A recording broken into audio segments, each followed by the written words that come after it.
Hey guys, what's up everyone? A little bit of a more calm little video right now. I'm just going to be talking about what I think about Sega. You know, what I feel about the direction they're going in now with their game and their software.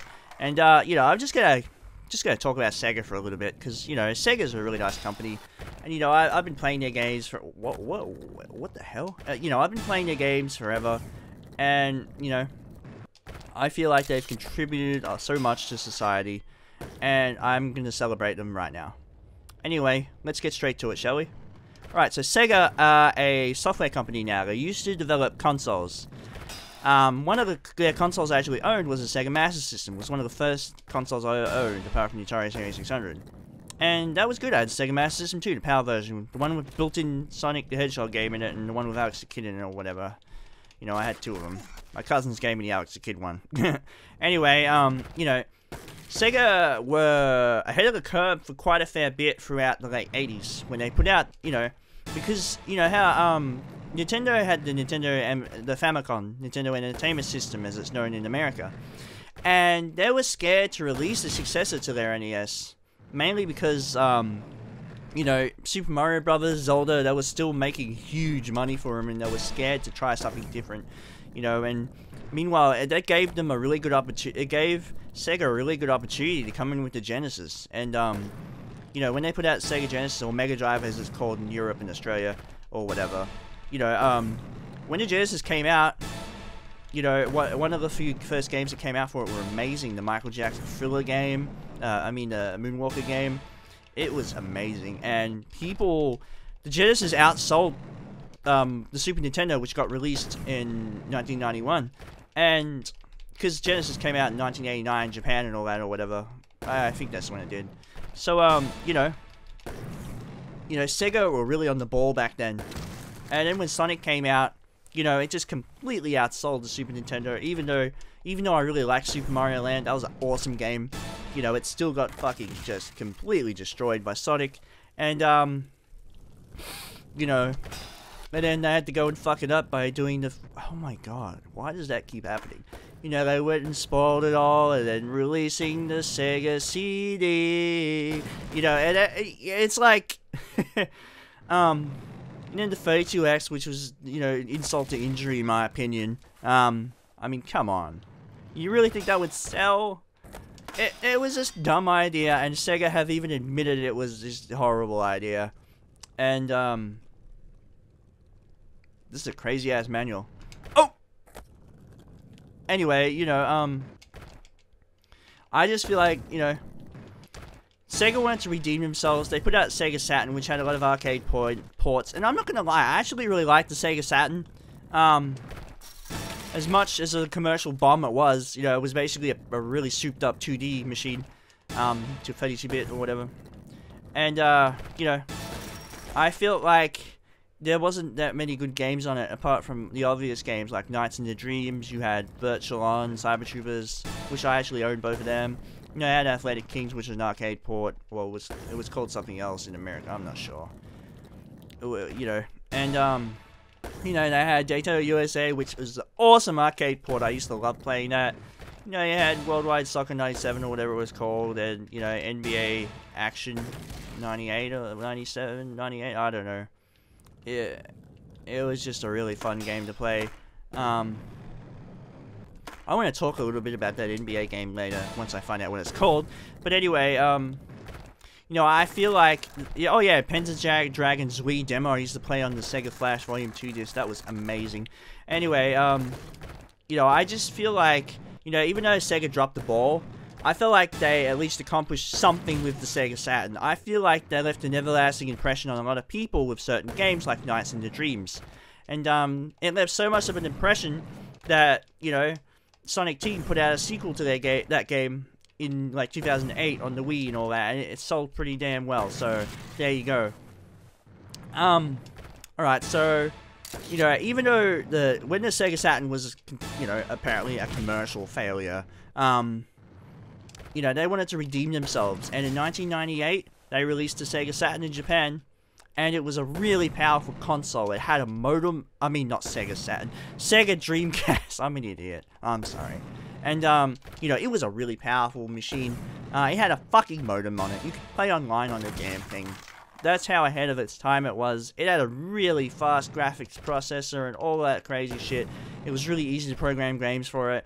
The Soul Calibur was on it. You know, Sonic Adventure 1 and 2, they were really great games. Looked amazing for the time. But the problem the Dreamcast had was the overlooming shadow of the PlayStation 2. That was just hanging over their head like a demon ready to consume them all to hell. And that's exactly what fucking happened. The Sony PlayStation 2 outsold the Dreamcast, and the Dreamcast got discontinued shortly after it in 2001. And that's really sad. There was just Dreamcast sitting on the shelves everywhere. And that was really heartbreaking for me, being an avid Sega fan. You know, I was like, wow, dude. Did that really just happen? It was just there and now it's gone? I mean, you know, I was like, wow. I couldn't believe my eyes. I felt like utter shit, you know? It was just heartbreaking and, you know, it was horrible. And, then all of a sudden, Nintendo's like, alright, we got you now. Just join us. And, you know, even though, you know, Sega and Nintendo, you know, Shigeru Miyamoto and Yuji Naka, they said that they're on good terms, so, you know, there's no bad blood between Nintendo and Sega. And there never was. You know, it's friendly competition. You know, I felt like as soon as Sega joined forces with Nintendo, I felt like Sonic Adventure Director's Cut and Sonic Adventure 2 Battle were good games. I didn't think Nintendo hindered their, you know, quality in any way. But as soon as Sonic Heroes came out on the GameCube, which is the preferable version to play if you want to play it, because PlayStation 2 version 1, the one I have, sucks dick! Anyway, you know, because Sega wanted to develop games on all platforms, and that's what happened. Anyway, when Sonic Heroes came out, I kind of feel like they lost a little bit of the fire they had with Sonic Adventure 2. I still thought it was a good game. The music was really cool. How do you do specials on grinding? I forgot. I used to be able to do that a lot. You have to do a button mash or something? Let me check. Anyway, I thought Sonic Heroes was a great game, but... What was that? What did I do there?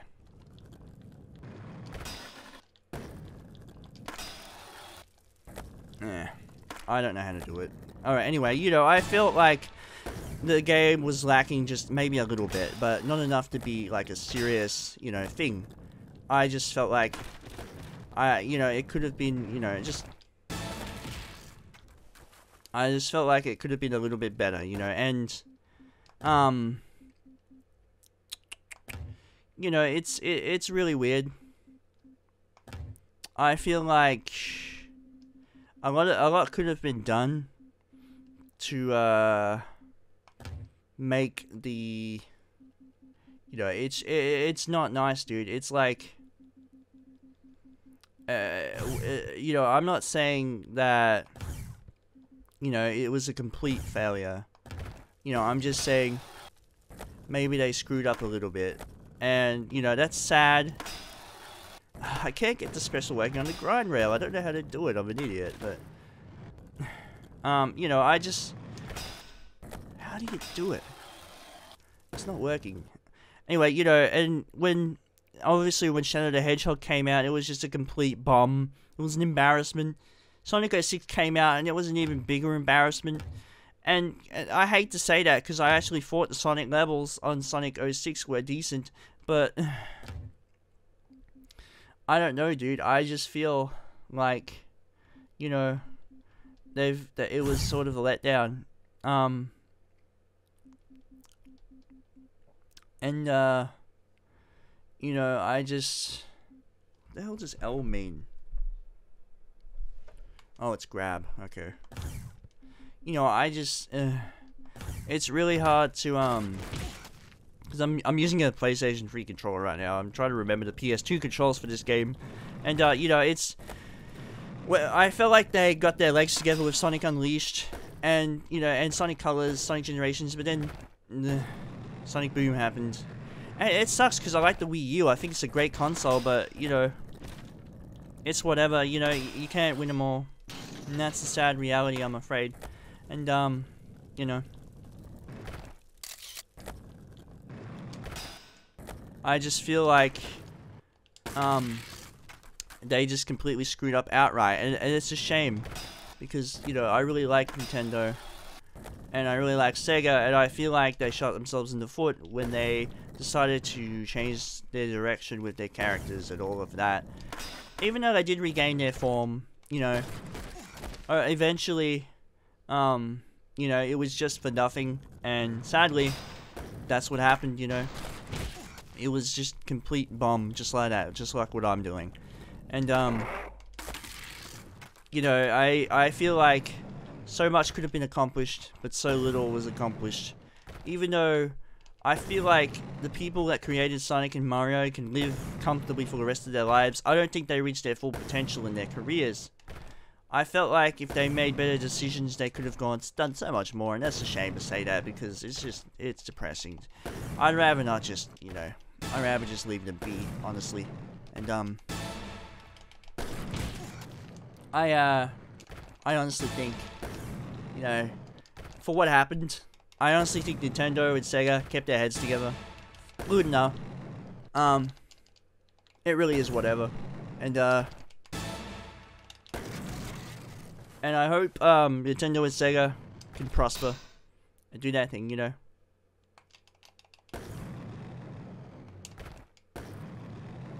And, you know, I'm just gonna wrap it up. That's all I think. I think Sega and Nintendo, you know, they've had a really interesting career.